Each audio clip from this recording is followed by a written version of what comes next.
देख सकते हैं अभी हम आ रहे हैं दुकान से कितना सामान लेके। अभी देखिए, ये देखिए अभी क्या खाया है, ये देख सकते हैं। अनन्या लाई है, ये देखिए अनन्या का टोपी देखिए। गिरा दिया, गिराएगा तो खाए के लिए देख सकते हैं।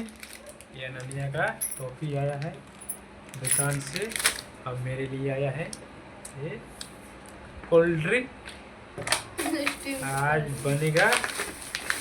ये देखिए क्या है, पनीर। अनन्या बोले पनीर, आज पनीर का सब्जी बनेगा। और ये आया है मटर। अब लोग जल्दी से चैनल को सब्सक्राइब करिए। अब देखिए सब्जी किस तरह से बन रहा है। चलिए चेक